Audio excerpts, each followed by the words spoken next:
So hi everyone, welcome to pre academy and this is Prerna Sinha. तो जैसा कि आप लोगों को पता है कि जेएसएससी ने हमारे एग्जाम्स के डेट को ऑलरेडी आउट कर दिया है। बेसिकली ये एक टेंटेटिव डेट है एंड जो कि 21 दिसंबर से लेकर के 3 जनवरी के बीच में हमारे एग्जाम्स होने हैं। सो लेट्स जस्ट हम लोगों को अपनी तैयारी जो ऑलरेडी जिन्होंने शुरू कर दी है उनके लिए बहुत अच्छा है एंड जिन्होंने अभी तक शुरू नहीं किया है, सो this is the time, this is the time you have to study hard. So in today's class we are just going to read a poem which is by William Wordsworth, यानी कि poem का नाम है A Slumber Did My Spirit Say। ये poem आपने सुना होगा and I hope आपको इस पोयम के बारे में थोड़ा बहुत आइडिया होगा कि इस पोयम को किसने लिखा है। मैं यहाँ पे एक चीज और ऐड कर दूं कि हमारे जो बैचेस हैं फॉर जेएसएससी पीजीटी इंग्लिश, ये ऑलरेडी enrollment अभी चल रहा है and you can just enroll to this course at 1499 only, and in this course you are going to have daily live classes with doubt clearing sessions and MCQ tests. So for any query you can just contact to this given number, and या अगर आपको WhatsApp में कोई भी information चाहिए तो ये हमारा WhatsApp वाला नंबर है। You can just contact to this number and yeah, for calling you can just call on this number. So हमारा क्या मोटो है, प्री एकेडमी का क्या मोटो है कि अगर मैं किसी चीज को आप लोगों को बता रही हूं या फिर आप पीजीटी की तैयारी कर रहे हैं तो इट्स आवर एम, ठीक है ना, ताकि आप ये एग्जाम को क्वालिफाई कर सके। So for any query regarding the course you can just contact to this given number and या अब इनरोलमेंट अभी चल रहा है, सो हरी अप एंड यार सीट्स बहुत लेस है, so just enroll to this course as soon as possible. So in today's class we are just going to start a poem that is A Slumber Did My Spirit Steal by William Wordsworth. So the lines are: A slumber did my spirit steal, I had no human fears. She seemed a thing that could not feel the touch of earthly ears. No motion she has now, no force. She neither hears nor sees. Rolled round in earth, diurnal course with rocks and stones and trees. तो ये बहुत ही shortest poem है A Slumber Did My Spirit Steal। आप लोगों को दिख रहा होगा, बेसिकली ये 8 लाइन्स में है ये पोयम। एंड ये पोयम्स का बैकग्राउंड मैं बता दूं कि ये पोयम्स आती है लूसी पोयम्स आपने सुना होगा विलियम वर्ड्सवर्थ का, तो ये poems they are just a part of Lucy poem and this is the most famous poem. A slumber did my spirit steal, I had no human fears. She seemed a thing that could not feel the touch of earthly ears. No motion has she now, no force. She neither hears nor sees. Rolled round in earth's diurnal course with rock, stones and trees. तो basically इस poem में क्या कहा है William Wordsworth ने, अपने beloved के बारे में इन्होंने बात की है एंड इन्होंने नेम को रिवील नहीं किया है कि हाँ शी वॉज बेसिकली, ठीक है ना, इन्होंने नेम को रिवील नहीं किया है। सो A Slumber Did My Spirit Steal is a poem written by William Wordsworth in 1798 and published in 1800 edition of Lyrical Ballads। ठीक है, ये लिखा गया है विलियम वर्ड्सवर्थ के द्वारा एंड पब्लिश कब हुआ है, 1800 में पब्लिश हुआ है लिरिकल बैलेड्स के साथ। It is usually included as one of his Lucy poem, although it is the only poem of the series not to mention her name. The poem is a mere 8 lines long with 2 stanzas. तो basically मैंने अभी आपको क्या बताया कि इस poem को हम लूसी पोयम में देखते हैं। बेसिकली लूसी पोयम जो है ये कलेक्शन ऑफ 5 पोयम्स है।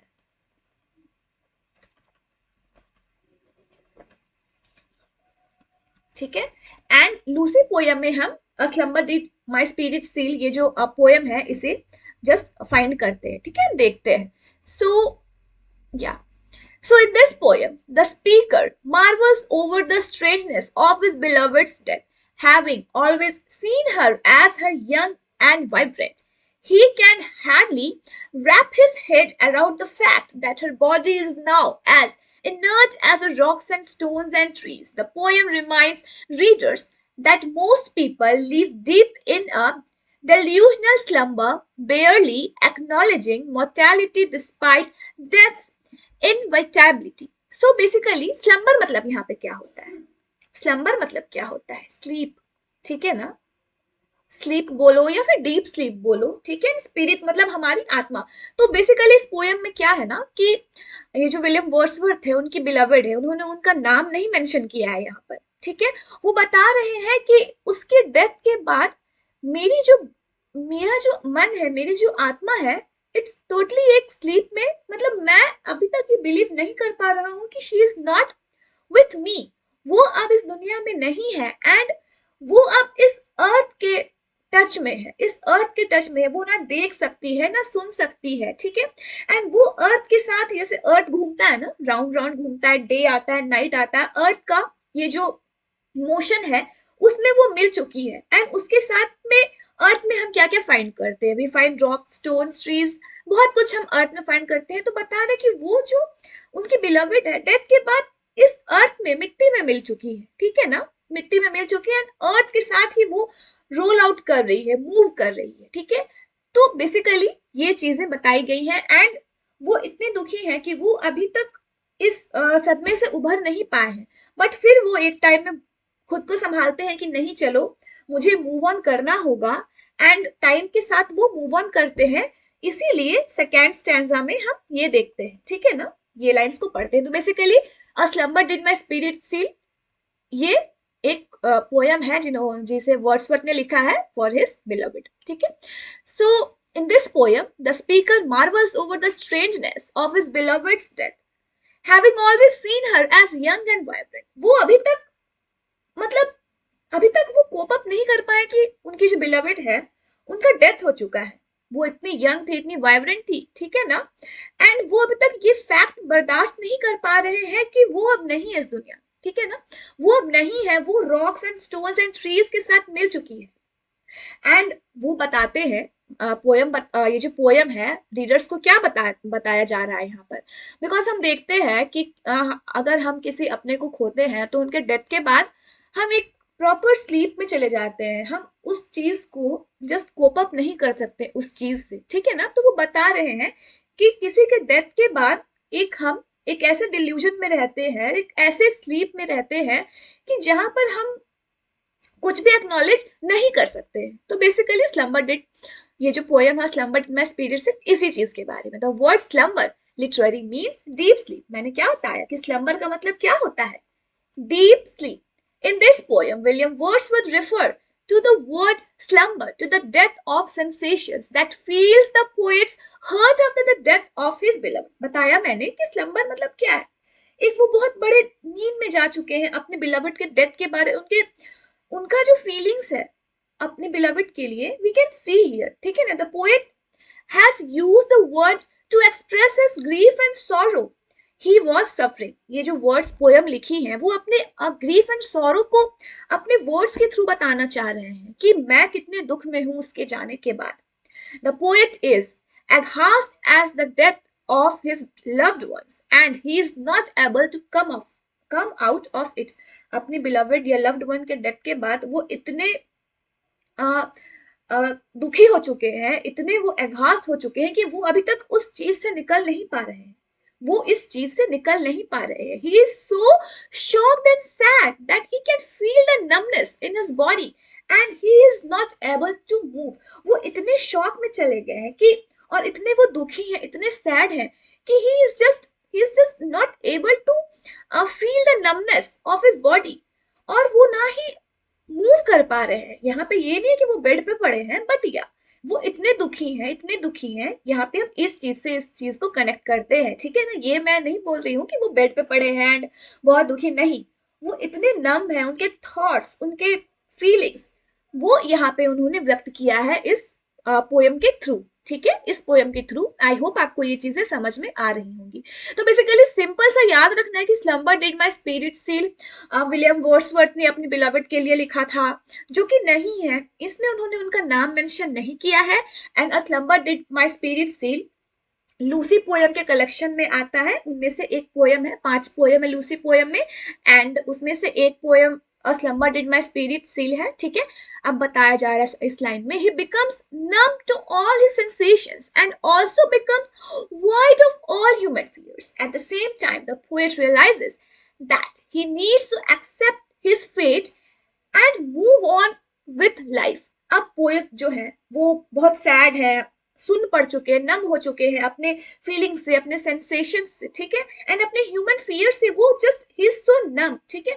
But at the same time वो क्या रियलाइज करते हैं कि ये तो फेट है, हमें इस चीज को एक्सेप्ट करना है एंड अपने लाइफ में मूव ऑन करना है। हम ऐसे ही इस तरह दुखी होकर के हमेशा नहीं रह सकते हैं, हमें अपने लाइफ में मूव ऑन करना है। He develops a different attitudes towards death. He realises that death is inevitable and one needs to accept the death, that is eternal truth of life। वो एक टाइम पे वो खुद को जस्ट मतलब वो समझाते हैं कि वो डेथ जो है ना वो नॉर्मल चीज है, सबकी होती है, ठीक है, एंड हमें इस चीज को एक्सेप्ट करना होगा and it is the eternal truth of life. Death जो है वो क्या है, हमारी लाइफ को इटर्नल ट्रूथ है एंड हमें इस चीज को एक्सेप्ट करना है। The poet tells the reader that even after death people can be alive as a part of nature। He seems to be immortalizing his beloved one in making her merge with the cosmic forces of the universe। अब यहाँ पे poet क्या बता रहे हैं, William Wordsworth क्या बता रहे हैं कि डेथ के बाद भी जो पीपल हैं वो नेचर में जिंदा रहते हैं, नेचर में जिंदा रहते हैं। एंड यहाँ पे नेचर का जिक्र उन्होंने क्यों किया, do you have any idea कि विलियम वर्ड्सवर्थ ने इस लाइन में नेचर का जिक्र क्यों किया गया है? क्योंकि विलियम वर्ड्सवर्थ एक नेचर पोएट थे, ठीक है। एंड मैं यहाँ पे एक चीज और बता दूं, उन्होंने अपने सिस्टर को कहा था कि मैं रहूं या ना रहूं, तुम मुझे इस नेचर में याद करना कि मेरा जो नेचर के प्रति जो फीलिंग्स थी तुम उससे मुझे याद करना है। इसीलिए यहाँ पे विलियम वर्ड्सवर्थ ने इस लाइन को यूज किया है कि डेथ के बाद जो जो डेड पीपल है वो अभी भी नेचर का पार्ट है। He seems to be immortalizing his beloved one in making her merge with the cosmic forces of the universe। अब यहाँ पे क्या कर रहे हैं कि वो ना अर्थ के जो फोर्सेस हैं, ठीक है ना, अर्थ का जो भी है यूनिवर्स में जो भी चीजें हैं, कॉस्मिक फोर्सेस है, वो क्या कर रहे हैं अपने बिलवेड को या बिलवेड वन को उस चीज में मर्ज करके यहाँ पे व्यक्त कर रहे हैं। तो यहाँ पर हम विलियम वर्ड्सवर्थ का लव टुवर्ड्स नेचर इस चीज को हम इस लाइन में देखते हैं। तो अब हम आते हैं स्टैंजा वाइज। तो ये जो एक्सप्लेनेशन है, ये फर्स्ट 4 स्टैंजास की एक्सप्लेनेशंस हैं। That is a slumber did my spirit sail, I had no human fears, she seemed a thing that could not feel the touch of earthly ears। so यहाँ पर हम देखते हैं this stanza the poet expresses his grief over the death of a loved one। he says that he is so shocked by the earth by the death of a loved one that he feels that his soul has gone into a deep sleep। He has become completely numb and senseless। Now the poet does not have any human fear like loss, death, etc. After her death, she seems to him like a thing who cannot feel anything present on this earth। She is not affected by the physical existence of human, including human fears and times। His beloved passed away peacefully, leaving everything behind। अब यहाँ पे क्या बताया जा रहा है इस stanza में, यानी फर्स्ट 4 स्टैंजास में बताया जा रहा है कि वो अभी तक अपने बिलवेड के डेथ के ग्रीफ से निकल नहीं पाए हैं and he is so shocked, ठीक है ना। एंड उनका जो सोल है, उनकी जो आत्मा है, वो कंप्लीटली डीप स्लीप में जा चुकी है, स्लम्बर में जा चुकी है। उनकी जो स्पिरिट है वो इतनी दुखी है कि वो एक डीप स्लीप में है एंड उनकी जो बॉडी है, उनका माइंड है, वो कंप्लीटली सेंसलेस एंड नम हो गया है। एंड अब यहाँ पे पोएट क्या बता रहे हैं कि अब उनका जो फीलिंग है, उनका जो सिचुएशन है वो ऐसा हो गया है कि अब उन्हें किसी चीज का डर नहीं है, किसी चीज का फियर नहीं है, ठीक है ना। यहाँ पे फियर मतलब लॉस या फिर डेथ के बारे में बताया जा रहा है कि उनका जो माइंड है, उनके जो थॉट्स है, वो इतने नम एंड सेंसलेस हो गए हैं कि अब उन्हें किसी भी चीज की परवाह नहीं है, किसी भी चीज से उन्हें अब डर नहीं है। आफ्टर हर डेथ, अपने बिलवेड के डेथ के बाद वो बताते हैं she seems to him like a thing who cannot feel anything present on this earth। Death के बाद क्या होता है, क्या कोई अगर डेथ किसी की मृत्यु हो जाती है तो क्या हम देखते हैं कि वो अर्थली चीजों को फील कर सकते हैं? नहीं। डेथ के बाद पोएट बताते हैं कि वो जो डेड पीपल है वो अर्थ के किसी भी चीज को फील नहीं कर सकते हैं, किसी भी चीज को ना सुन सकते हैं ना देख सकते हैं, वो दे आर जस्ट स्पिरिट, वो सिर्फ एक आत्मा रह जाते हैं। आत्मा है या नहीं, इट्स अनदर थिंग अपार्ट, ठीक है ना। सो यहाँ पे बता रहे हैं कि she is not affected by the physical existence of human including human fears and time. बता रहे कि उनके बिलवड के डेथ के बाद वो अब इस अर्थ में प्रेजेंट ही नहीं है, और उसे ह्यूमन की फिजिकल एग्जिस्टेंस से, ह्यूमन की फियर से कोई भी फर्क नहीं पड़ता, because she is now dead, she is dead, ठीक है ना, उनकी डेथ हो चुकी है। एंड वो बताते हैं कि, एंड वो ये भी बताते हैं उनकी जो बिलवड है वो बहुत पीसफुली गई है, ठीक है ना, सारी चीजों को छोड़ करके बहुत पीसफुली गई है। अब उनके जाने के बाद वो डेड पीपल का क्या है, वो किसी चीज को फील नहीं कर सकते हैं। So this is the line, वो बता रहे हैं कि हाँ डेथ के बाद शी इज स्पिरिट, ठीक है ना, वो एक आत्मा है, उसे कोई मतलब नहीं है ह्यूमन फीलिंग्स, ह्यूमन एग्जिस्टेंस से कुछ भी फर्क नहीं पड़ता है, वो अब अर्थ में मिल चुकी है। अब ये जो लाइन्स है ये है सेकेंड स्टैंजा की, ठीक है ना, वो जो चार चार वाला स्टैंजा था, that is no motion she has now no force, she neither hears nor sees, rolled round in earth diurnal course with rocks and stones and trees। तो यहाँ पे क्या बताया जा रहा है, the poet says that there is no motion left in his beloved's body as death has come over. She has no life force in her body due to death. She neither hears nor sees anything. She has become earth-like, rotating round the sun every day. She is now a part of tree, rocks and stone that also move along with the earth. She has become a part of nature itself and is immortal and unforgettable. For the poet seems to pay a glowing tribute to his beloved in uplifting his beloved to the cosmic level. The poet immortalizes his beloved in making her merge with the cosmic forces। अब यहाँ पे क्या बता रहे हैं, जैसे कि उनकी बिलवड की डेथ हो गई है, अब उसकी बॉडी में ना कोई मोशन है, क्योंकि डेथ आने के बाद everything seems to be still, ठीक है ना, सब कुछ शांत हो जाता है उस डेड बॉडी को, डेड पीपल को फिर अर्थ से, ह्यूमन फियर से, ह्यूमन नेचर, दुख दर्द पीड़ा किसी से मतलब नहीं रहता। उसकी बॉडी जो वो पोएट बता रहे हैं कि उनकी जो बॉडी है इट इज जस्ट मोशनलेस, ठीक है ना, उसके she has no life force in her body due to death. वो ना ही चीजों को देख सकती है ना ही सुन सकती है। अब वो क्या है, वो उनकी जो बिलवड है, पोएट बताते हैं कि अब अर्थ का हिस्सा बन चुकी है।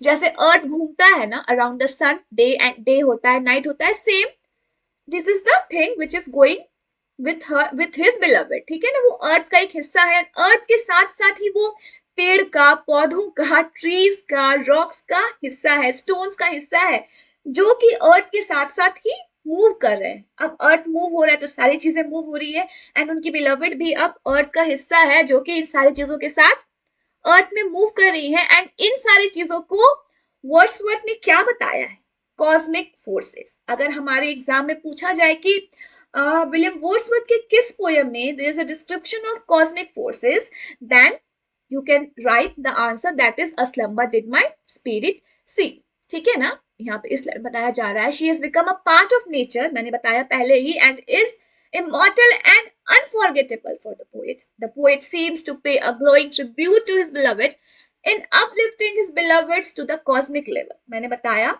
कि यहाँ पे विलियम वर्ड्सवर्थ ने क्या बताया कि उनकी जो बिलवड है वो इमोर्टल है एंड अनफॉरगेटेबल है। क्यों? क्योंकि वो अब नेचर का पार्ट है, एंड नेचर को पोएट कभी नहीं भूल सकते, and same goes with his beloved कि वो अपनी बिलवड को कभी भूल नहीं सकते। And the poet seems to pay a glowing tribute to his beloved, एक अच्छा से ट्रिब्यूट दे रहे हैं वो अपने बिलवड को, उसे कॉस्मिक लेवल से कंपेयर करके, कॉस्मिक लेवल में, कॉस्मिक फोर्सेस में डाल करके वो बता रहे हैं कि she is now the part of earth, earth का पार्ट है। The poet immortalises his beloved in making her merge with the cosmic forces.